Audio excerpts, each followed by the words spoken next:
Welcome back. We've been talking to Pastor Gary White from Victory Life Toowoomba and to Molly Joshi, who's also part of that same church.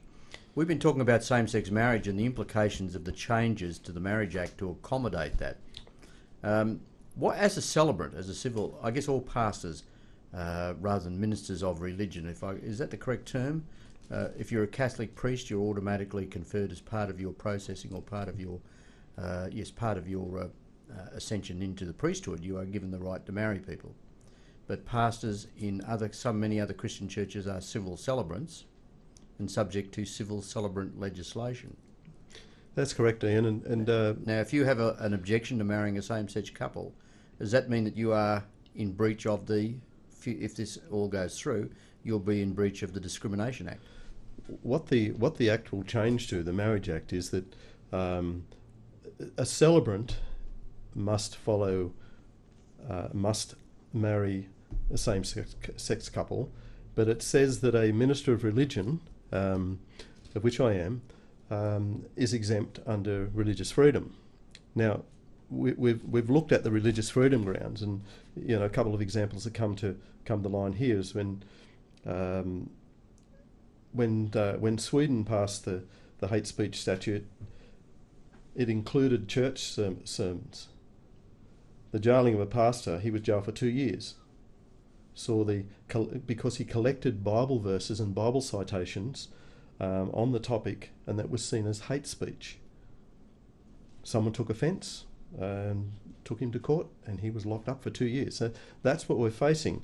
But as a minister of religion, I'm supposed to be exempt. However, that law's a bit wishy-washy, so I've got a foot in two boats.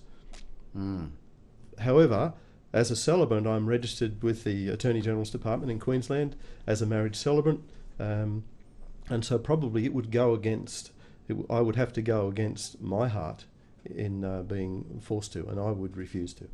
And you would be subject to penalty? I would be. That's a very scary thought, I'd have thought. Yes, that's okay. Yeah. That's the bridge we cross sometimes. Yes. So how do people actually go about getting in touch? Is this a case of ring or fax or write to your local parliamentarian? In this case, I guess it is. It's Ian McFarlane, who's a federal member for Groom.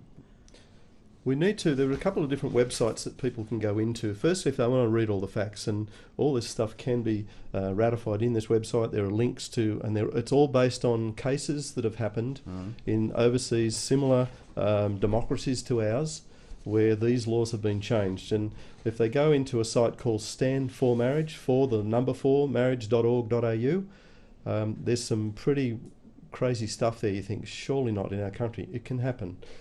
If they want to go in and make their voice heard, they can contact their local parliamentarian or every member from Parliament. They can get a contact detail of, email or whatever else. Send them a letter just stating their point of view on it.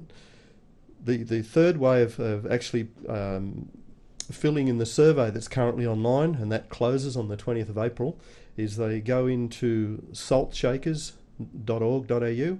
Salt Shakers, and click on campaigns. When they click on campaigns, the Marriage Acts will come up, or the discussion on them, and there are links in there that takes you through to the survey. Okay. So, and we need people to have their say, because what's happening is we're all sitting there saying, oh, this will never happen. It's not a matter of this will never happen. There's an agenda here, and it is happening. Who's driving it? Is it the Greens? We tend to sort of demonise them a little, but I believe there are a couple of different factions. We've got the same-sex lobby group, which is quite a militant group. Fortunately, there's quite an agenda behind it that really will change the whole playing field for society as we know it. Then on the other hand, we have the Greens is a great question, because it's Alan Bant's bill and they're all behind it.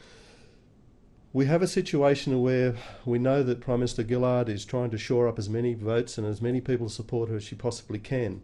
The quickest way to get support from Bob Brown is to change this Marriage Act. That will fit right into his bill, that'll fit right into his court, and that will allow him to go to his party and say, see what we've done. Julia Gillard has promised us that she won't change the Marriage Act. She said she won't, but she's also changed on that. She's changed that to where first of all, the Labor Party were definitely against it, and now she's allowed a conscience vote. And now they're influencing each member one at a time. we have to be just as proactive in influencing those members and let them know there's a voice out here that disagrees with changing that act. We're going to change an act for 2% of people, but it'll affect 100% of our children.